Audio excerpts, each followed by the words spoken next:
আসসালামু আলাইকুম। আমি আপনাদের মাঝে একটা ভিডিও নিয়ে আসছি। সেটা হলো গুরুত্বপূর্ণ একটা ভিডিও। সেটা হলো আমাদের কলেজের টিম ৫-৬ জন মিলে টোটাল ৮ জন।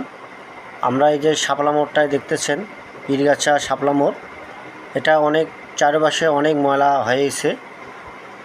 এই জন্য আমরা উদ্যোগ নিয়েছি এটা ছাপ করব। তাই আমরা ছাপ করতেছি।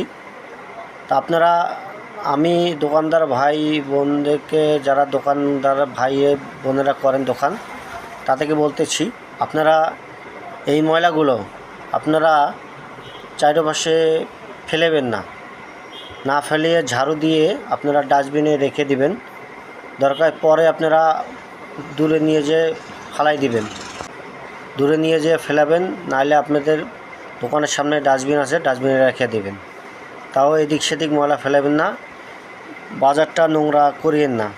আপনার সব বাজার সবাইকে বলতেছি ভাই, দোকানদারেরা আপনারা ময়লা, এই যে ড্রেনে ময়লা ফালাইয়া আপনারা ড্রেন অপরিষ্কার করতেছেন, পানি যাচ্ছে না, রাস্তাঘাট পানি জমে।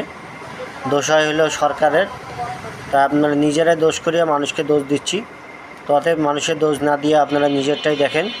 ময়লাগুলো আপনারা নিজের আয়ত্তে রাখবেন, পরে ফেলে দিবেন। তা আপনারা সবাই এটাকে বেশি বেশি করে শেয়ার করে দিবেন, মানুষ যে দেখতে পারে এবং মানুষ যে উদ্যোগ নিতে পারে। তা আপনারা সবাই ময়লাগুলা ফেলে দিবেন না যেখানে সেখানে। আপনারা দেখবেন, মানুষকে বুঝাবেন। ধন্যবাদ সবাইকে। আপনারা সবাই এটাকে বেশি বেশি করে শেয়ার করেন। ভালো থাকবেন।